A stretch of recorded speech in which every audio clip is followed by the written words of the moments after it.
This is TWiT. All right, Jason, you are our Android guru, the host of All About Android. For that reason and that reason alone, I said, Jason, this is yours to review. You're the expert.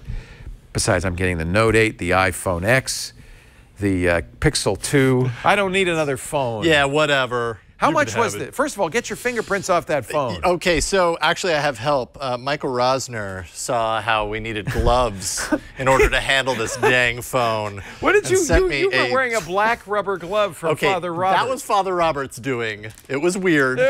I don't know if this is any better. This is what the Sotheby's auction house, when they're handling a Picasso, they will wear these cotton, white cotton Michael gloves. Jackson on you. Yeah, or Mickey Mouse. Okay.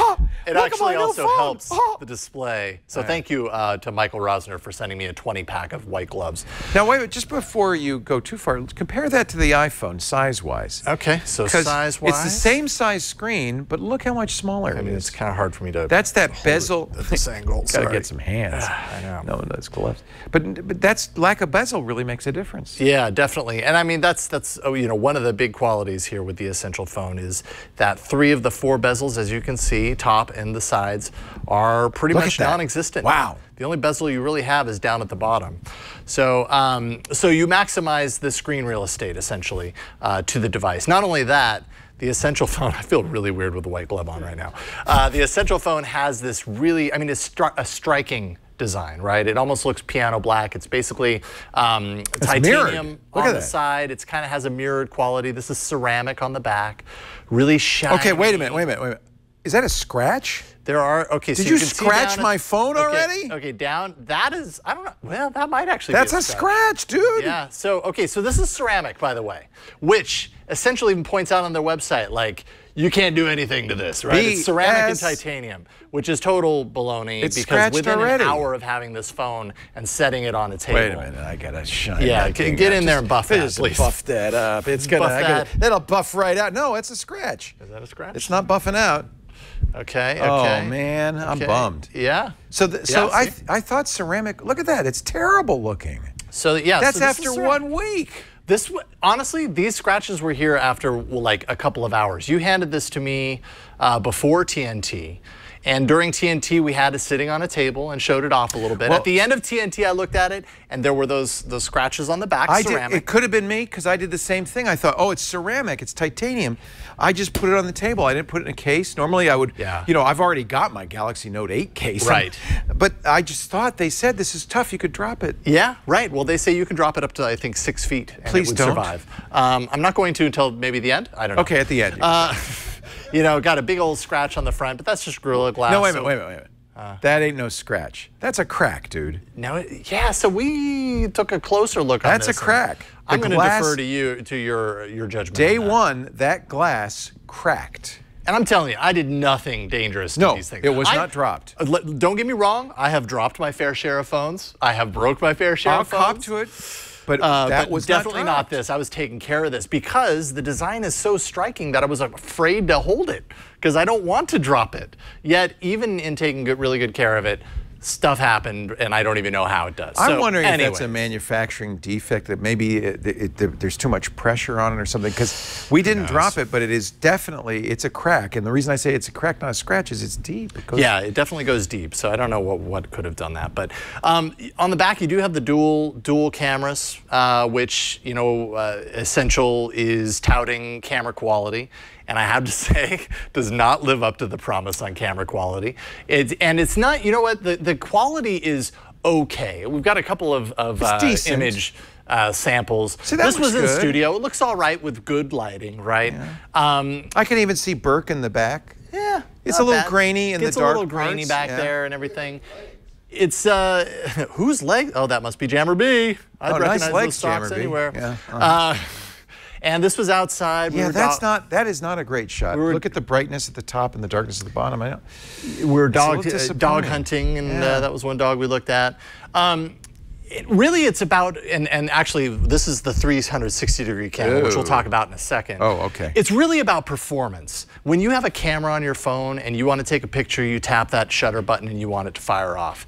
Regularly, you tap it and it's 2 to 3 seconds. Yes. And you're just waiting. Or you're tapping multiple times, You tap like 5 times, because you're like, I just want to take a picture right now, and you get 1 picture out of it. I had it actually, the first time I used it, I pressed too many buttons and too fast, and it reset the phone. The whole phone went back to 0. I had it crash on me twice before I gave it to you. That was in the first 2 hours. Yeah, so, and I have heard, not officially, but I've heard some people online saying Essential is going to be rolling out a software update. Yeah, I do believe this is fixable. I do believe that the software issues are fixable. I installed a modified version of Google's camera on here, and sure enough, it fires off pictures a lot more rapidly. So you sideloaded the APK. Yes, it's not available in the store. Right. Okay. Right. Now the other question I had, it has 2 lenses. Does it have, like the iPhone, a zoom button? No. No zoom. You can only use 1 lens. One is black. It does have a monochrome monochrome mode, which I guess is the second lens. Take the glove. Go away. Fingerprints. Fingerprints. Okay. It's a device. We're meant to fingerprint it. Yeah. The black and white is nice. It has a monochrome mode. I'm thinking the second lens is monochrome, not zoom. It's stuck in 360-degree mode, even though I don't have the module on. This is just a really bad camera app. But I mean, since it's in 360 mode, I guess I'll show you this. You know, we saw a lot of reviews, but they were the pre-production unit, and I was hoping that, and I thought maybe that was one of the reasons this was so delayed. Ooh, that's neat. Ooh, so there's 2 pogo plugs in the back, and that just snaps on with a magnet? Yeah, so it snaps on with a magnet. There are 2 pogo plugs in the back. This is a 360-degree module. It's $50 if you buy it with the phone. It's $199 if you buy it by itself. Usually when I snap it, it goes into the camera mode automatically. It didn't this time, so I'm going to go ahead and take it off. Camera's probably hung up. Snap it on again, and hopefully it'll launch.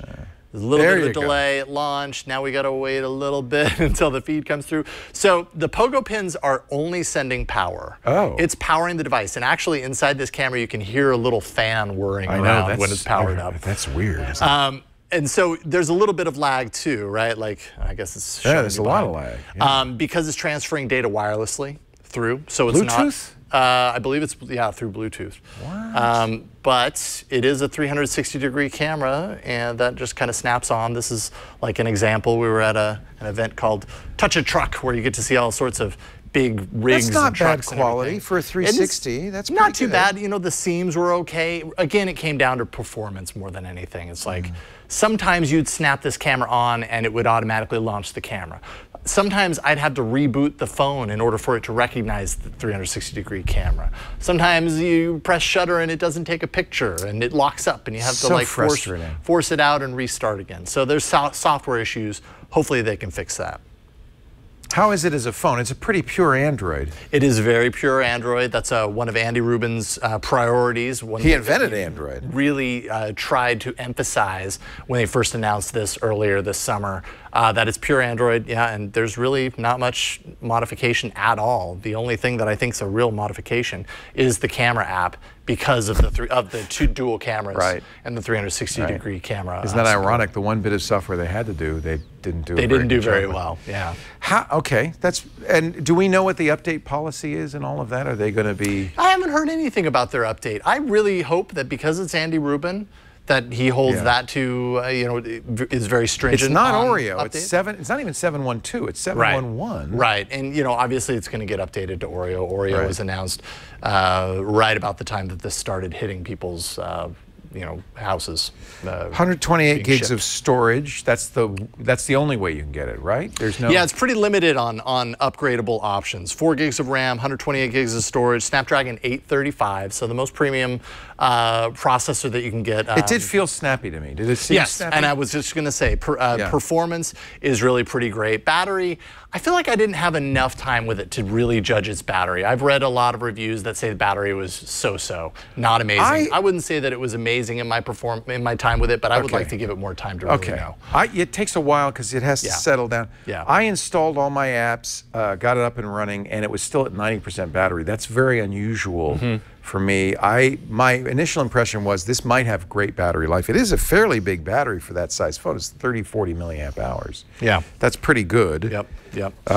What else? USB-C charging. USB-C, no headphone jack. That's a really good point. USB-C charging. It does come in the box with a little threaded USB-C to headphone adapter.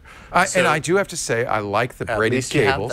It comes with a good braided cable. Yeah. It does not come with headphones, though, does it? No, I did not see headphones. Fast charger, though. Very fast charger. In fact, it was like 27-watt charger. It was a really high-powered charger. Yeah. So, I mean, at least they give you the dongle for it so you aren't high and dry. Yeah. But A+ on the dongle. Yeah. Good work with really the dongle there, Essential. But the phone... I mean, I think overall, the overarching theme of this device in my time with it is that it's a decent start. That what they really focused on, the reason that you even get this phone is because it looks unique, right? Like the design, the kind of materials that they use are different enough. Like I pulled this out at an event earlier today, and the second I pulled it out, I had two people simultaneously go, whoa, what phone is that? That's cool. You know, like you get that response out of a device like this, but is that enough? I don't know if it necessarily is. I feel like the mods need work. And hopefully they're going to do more work on that. Andy Rubin has said he wants his mods to be interchangeable between all of their devices. So at least there's that. Oh, you're getting a call. Yeah, let me turn. Is this your phone? Okay. Answer. So if you're getting this, you're getting it because of the design, right? Yeah. And that's why you're spending the money. The modular ecosystem could eventually be good somewhere down the line, but the camera performance I would rate as abysmal at this point. Hopefully they treat that well in software. Durability, I feel like, is an open question. Even though they're making it with these really durable materials, my short-term and very immediate experience went totally counter to that. Terrible. I haven't dropped it yet, and Leo, I'm not going to drop your phone, so don't worry. Well, at this point, I don't really care. Ultimately, it just kind of felt rushed, which is strange because they announced this early summer. Andy Rubin said, within 30 days, this is going to be hitting people's, mailboxes.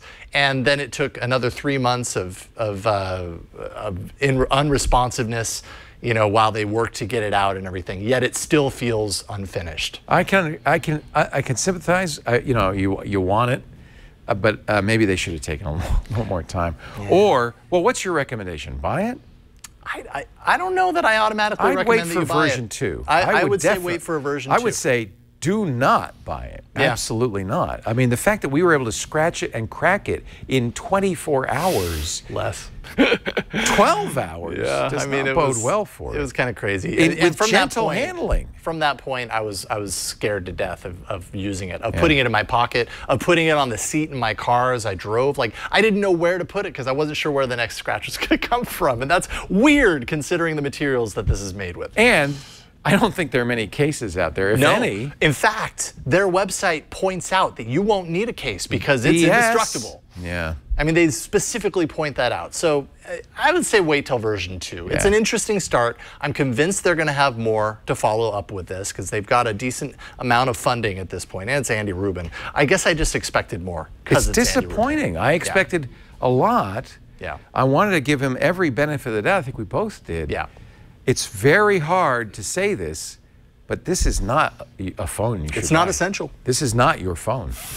Wow, especially timed as it is, coming out with all of these new top-of-the-line flagship phones. Not a good time to come out with a phone that had a lot of steam, a lot of interest, but couldn't live up to it. If it totally lived up to its promises and blew people away, it would be right up there, right? Because it's a striking phone. How much is it? It's $699, I believe. It is a little less expensive than the other flagship That used to be phones. top-of-the-line cost, and now we're pushing $1,000 for like the Note 8 and stuff. So the levels are getting larger. But I guess it's affordable when compared to the Note 8 and the possible upcoming iPhone X. It looks so good, and it really does underscore why bezel-less design is really the future. You do get that little notch at the top for the camera. Yep. Apple's is going to be even bigger if the prototypes are to be believed, but that makes it look good. This is a 5.7-inch screen, and it's a bigger screen than the iPhone 7 Plus in a much smaller form factor. Yeah, the body is much smaller. It's really nice for that reason. It feels good, but geez, if it's going to scratch and crack, I can't. What will that look like in 6 months, right? Yeah. So sorry, but no buy.